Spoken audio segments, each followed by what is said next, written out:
How's it going, everybody? Welcome back to another video. Today we have an exciting one. Here we have a tier list of most of the recreational drugs that most people know. I left a few out. Benadryl, Lyrica, Lexapro, whatever, things like that. Those aren't the most recreational, some would say, and you kind of get some odd looks if you pull that out at a party, more so than people offering to pay you. So yeah, not including those. This is just not my experience. This is my friend Ernie, his experience, his various experiences of all of these substances, of which he has many. So yeah, without further ado, let's jump right into it. First one we have, big one, acid. Uh, you know, Albert Hoffman. Everyone kind of knows this one. Classic psychedelic. Makes everything trippy. Kind of how it differs. Very very head focused, headspace focused. For me, lot hard or not me. For Ernie, lot harder to get a bad trip on than say shrooms. Ernie has never had a bad trip on acid. Mostly good for thinking, creating new ideas, a lot more clear-headed, and everything kind of looks like Rainbow Road, Mario Kart, type of thing. Uh, yeah, it's just great for generating new ideas. It can be life changing under the right circumstances. So kind of early, I know, but I'm gonna start this one off at S. This is definitely an S tier drug, one of Ernie's personal favorites. Yeah, he can't stop talking about it. Just don't use it too much, you know. End up like Sid from Pink Floyd. Very cautionary tale. Okay, now previously mentioned the shroomies, psilocybin. Okay, amazing tool. This is a teacher within a plant. Okay, this will teach you things most people in their lives never learn.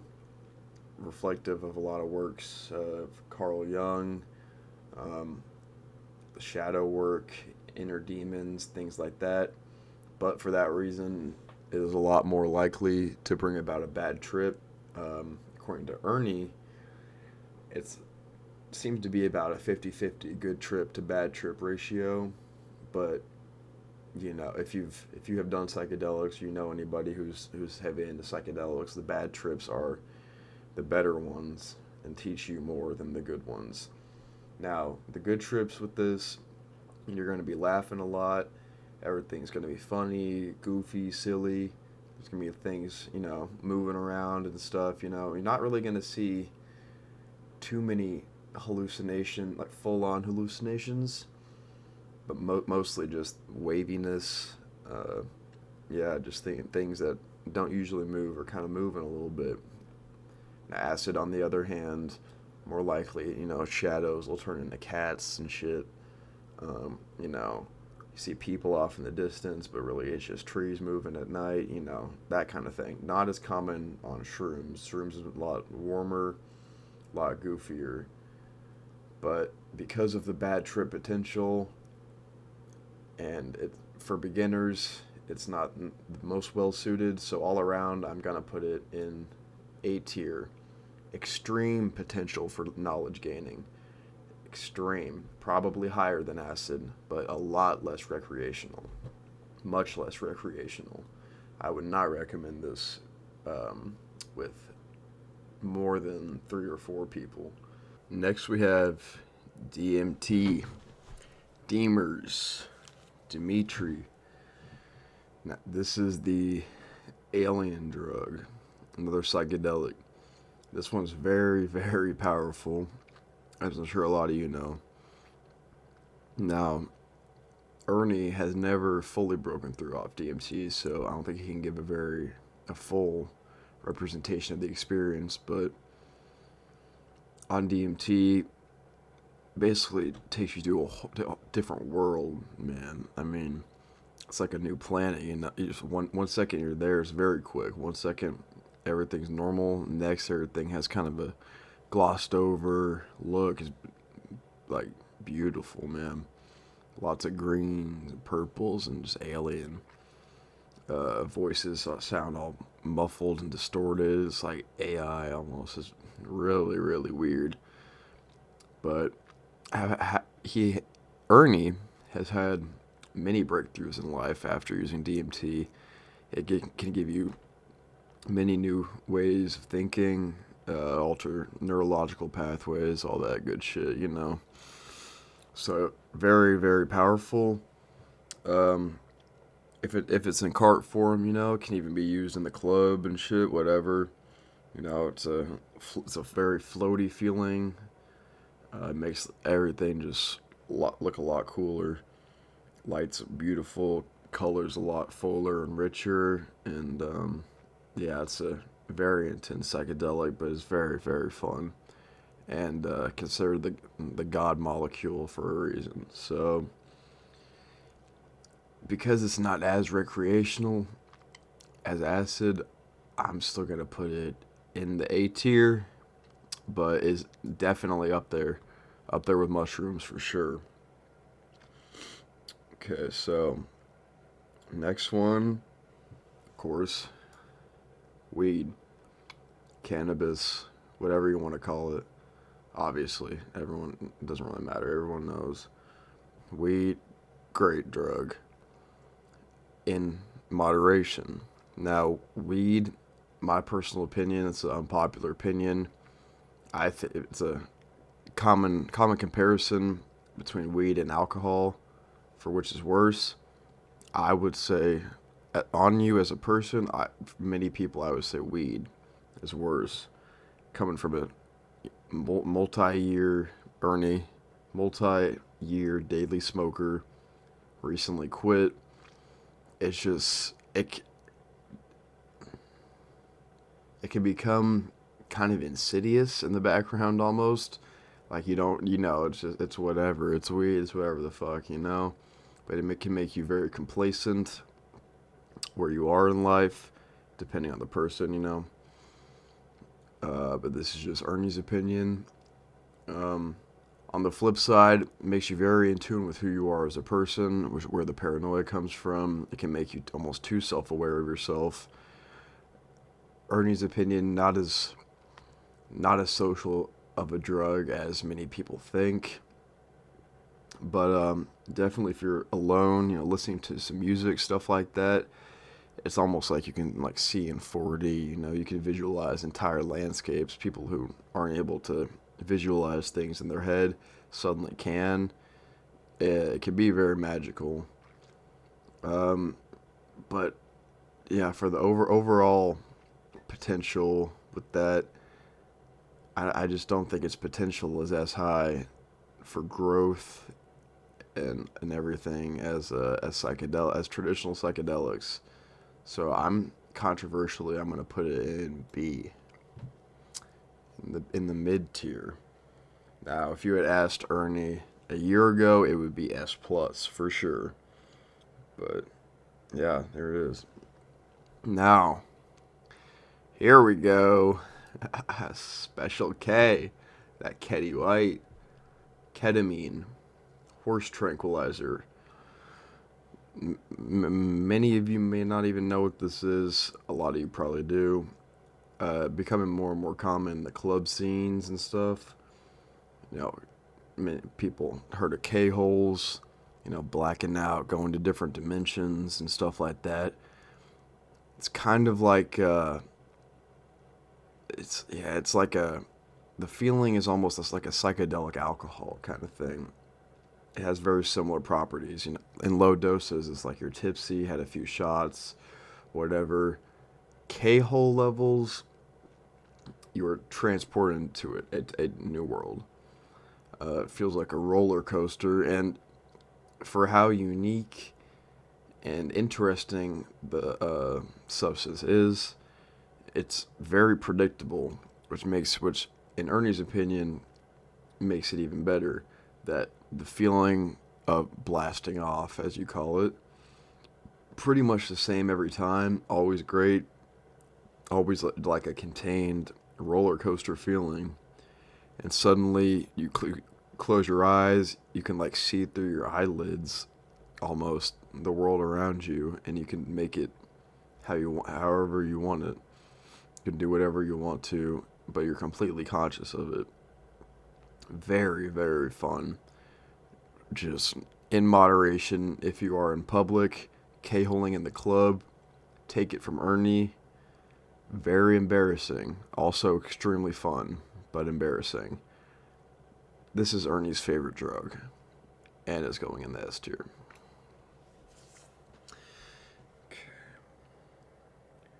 Next, DXM. A very interesting one here. Another dissociative, like ketamine. This is found in NyQuil, cough medicine. This can be found over the counter, unlike most, unlike most of the drugs on here. Um, Very low recreational value. Very low recreational value. But can be very interesting. Sit around, watch trippy movies on. So some like Synecdoche, New York. Great movie to watch on this, by the way. So I've heard. But yeah, it's a very odd drug. Kind of like a time skip. Everything kind of turns into 1 frame per second moving around. You feel like a robot, like a robo. You start robo walking. It's hard to walk on, hard to move on. Kind of uncomfortable feeling, but the mindset and all that comes along with the mind feelings, it can be very cool in the right settings and doing during the right circumstances, watching the right movies, hanging out with people. It gets very trippy, different than psychedelics, because it kind of is all encompassing. It's a dissociative. With acid and shrooms, DMT, you still know where you are pretty much. This kind of just turns the world into like a fever dream, really. I mean, it can be fun. It can be weird. Never really scary. It's never really a bad trip. It's just very weird. Uh, Still gonna put it in C. It takes a lot of DMT. I'm not DMT. A lot of DXM to get enough to really trip on. I'm talking like 30 plus robo tabs that you gotta swallow. So it's just overall kind of clumsy.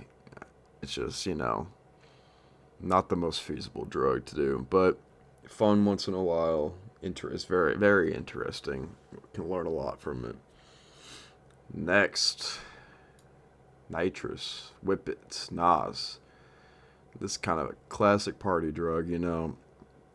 Balloons. Um, Everyone's heard about this. Galaxy gas. Big resurgence in the past few years. Really gotten a bad rep. I'd say a worse rep than it needs. In Ernie's opinion, it is a very, very fun drug. It's called fucking laughing gas. Very fun drug. Just like ketamine is associated, just like ketamine and nitrous. I would say do not do this standing up, because you will fish, or if you don't know what fishing is, that's running out of oxygen and blacking out. You will fall, hit your head if you're standing up, and you won't know that you're doing that until you're already on the ground. So there are some real risks that come with it. The neurological damage, vitamin B12 inactivation, not as big of a deal as people make it out to be. That's kind of fear mongering. Yeah, it just makes everything funny. It's just ringing in your ears like wah wah wah wah wah wah wah. If If you know, you know. That's when you know it's hidden. And you know, anxiolytic gets rid of your anxiety. You know, it's used as an anesthetic for a reason. But yeah, it's very, very cool.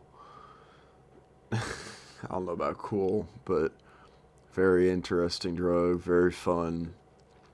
It can make you sick or tired if you do it a lot. So yeah, definitely in moderation. I'm gonna put it in A. It does have psychedelic qualities. You know, you might hallucinate you're in fucking John Daly on the PGA tour. What from Ernie's experience, random stuff. But you'll think you figured out the secret of the universe, then just like back to reality, forgot everything. It's very interesting drug, a lot more than people give it credit for, and just like similar to DMT in that after doing it, I think you think about things a lot differently, and yeah, yeah, very very overhated drug. Next, Adderall. Got Bradley Cooper here, you know, limitless Adderall. I mean, what is there to say about Adderall? Come on, you guys already know. I mean, makes you more focused, more energy. Mainly, it just makes it from the dopamine. It's just a flood of dopamine in your brain. It makes everything feel like a reward. It makes everything feel like you're eating chocolate and orgasming at the same time. You know, you could be writing a fucking calculus paper, whatever the fuck. But, you know, it feels like you're getting sucked off by Tiana Trump. Um, that in itself, it just kind of it doesn't force you to be productive. It makes you want to be productive. Now, the downside is, it's borrowing, as they say. Tomorrow's happiness for today. You know, next day you're gonna have a come down, or just afterwards you're gonna have a come down. Everything that usually makes you happy is gonna be kind of flat. Not really gonna want to listen to music and stuff. That is kind of shitty. But when it's used correctly, this is a super drug. I would just say for the come down, it's not quite as. But definitely for productivity wise, focus and energy, I would put it in the A tier. Next one, Molly. Molly. A lot of people's favorite drug, the love drug. You know, it's an empathogen. Makes you more empathetic. Makes everyone want to fucking hug each other, fuck each other, whatever. Everyone to fucking hold hands, sing kumbaya, all that good shit. And it is a great drug. However, you will have a hard time being happy for the next 2 weeks after you take it. And coming from personal experience, Ernie's personal experience, if you take it 5 days in a row, it really loses its magic after that. Really. So, definitely space this one out. I know a lot of A tiers, but when this is used properly, this is definitely an A tier drug. If it was able to be very, very, very close to S, if I could put it, it's an A plus. It's an A plus for sure. I'll put it there. Molly is an A plus drug. If you're using it properly, probably the best feeling out of any drug ever. Just total rolling warmth all over your body, just like a fucking orgasm after orgasm. Not to get weird, but you know, you know what I mean. Plus Molly and weed combined, top three drug combinations of all time. And nitrous compared. Oh, just to off topic. Nitrous paired with any psychedelic, acid, shrooms. Honestly, shrooms more best drug combination ever. That's how you get. If you want an ego death, hit a few balloons on some shrooms. You will get there, bro. Trust me. Just be careful with it, because it is powerful. Now, Coke. This one might be a little controversial, in my opinion. I love Coke. It great social drug. If you don't have social confidence, stuff like that, don't like really going outside, introvert, turns you to an extrovert immediately. Uh, Ernie has never done it while drinking because Ernie doesn't drink anymore. But even if it's just being used to study, honestly, it's similar. It is similar to Addy in that respect. If it's not mixed with alcohol, it's the flooding of dopamine. Just makes everything more and more fun. Honestly, kind of, it's a party. It's a shorter lived, more party version. It's like Adderall. If instead of making you want to do your homework, it makes you want to, go out and get a fifth. If that's your cup of tea, yeah, for sure, it's fire. The come down and the fact that it only really lasts 20 minutes before you gotta re up or you got yeah hit another line, whatever, and the price on top of that, I have to put it in B. Now, saying unlimited money it's S. If it's just that it's not sustainable long term at all, at all. But no, very very fun drug. Definitely more fun than Adderall, I'd say. But Adderall is just they're very comparable. Now,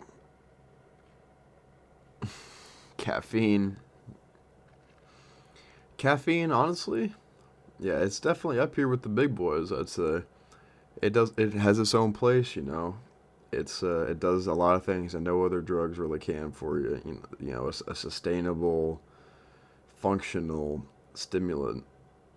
It's necessary. I mean, very helpful for productivity for the average man. It's cheap, obviously over the counter, not illegal.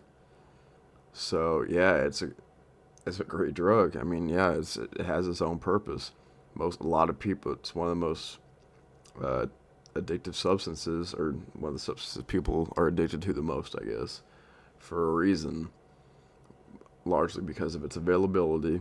But still, yeah, I think it is a great drug. Obviously, it pales in comparison to Adderall, things like that for stimulant properties, but that does also come with a lower downside. So, for overall, it's a B tier drug. It's a B tier. Um, these comparisons, Coke is way more fun and stimulating than caffeine. Obviously, caffeine is just way more sustainable than Coke. This very different drugs here, but similar efficacy as recreational wise. Next up, we have Alk. Very very complicated one.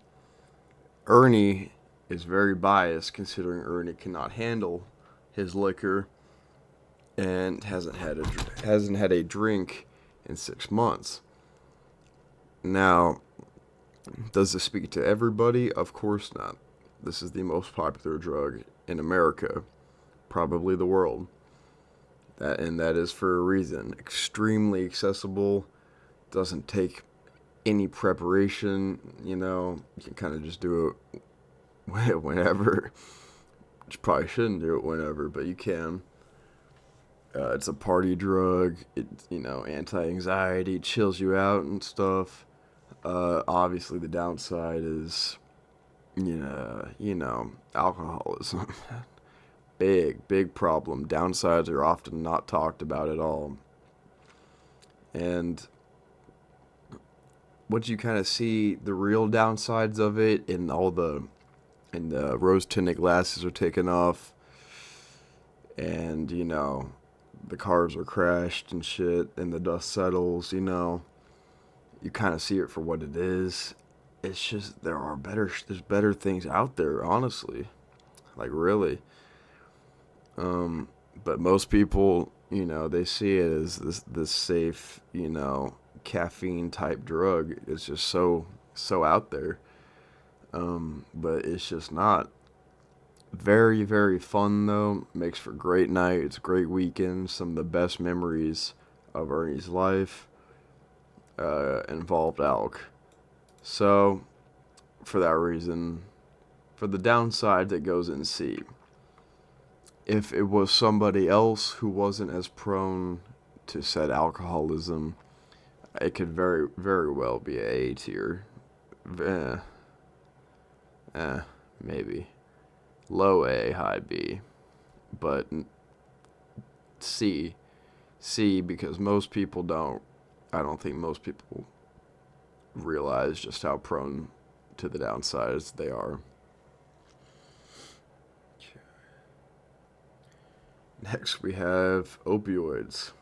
A little fent fold right here. Ernie isn't too well versed in opioids, thankfully. But, on the other hand, from what Ernie has experienced, it is kind of like getting all of getting all of the hugs you didn't get as a kid.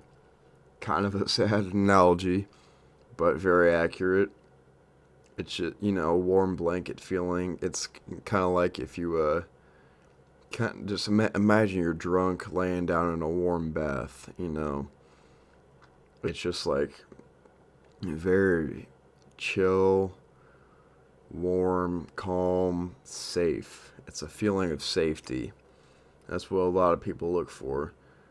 But obviously, withdrawals can damn near kill you. Leads to it's one of the most destructive drug classes. Even kratom and 7-0 can lead people to lose their families and stuff. It very, very sinister, very strong. People, one day, rappers sniffing perks and shit.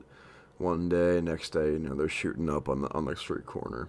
Very real problems, very real escalation, and it's just also very expensive these days for real opioids. Extremely unfeasible, and almost forces people to go into street variants such as fentanyl. Whether this is on purpose by the higher ups or not, that's your guess. But yeah, I'm just for the risk to reward. Yeah, I'm putting it in C. Now, benzos. Got the school bus. If you know, you know. Them yellow Xannies.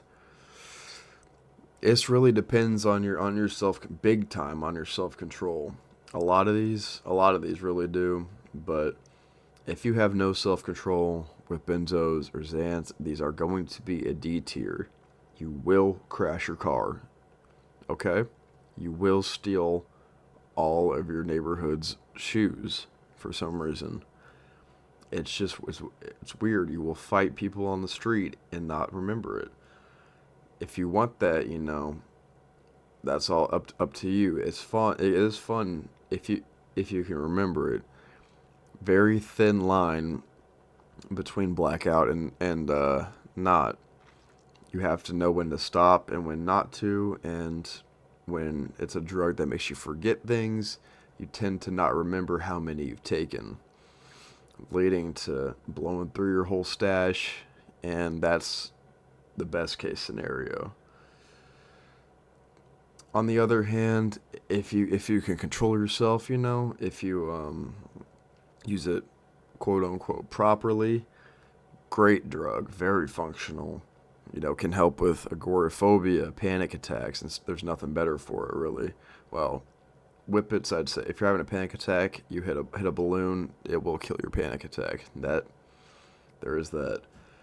But honestly, Xans, benzos altogether, I'd say for Xans,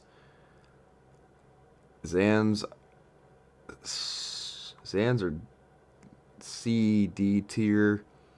Other benzos like Valium, B tier.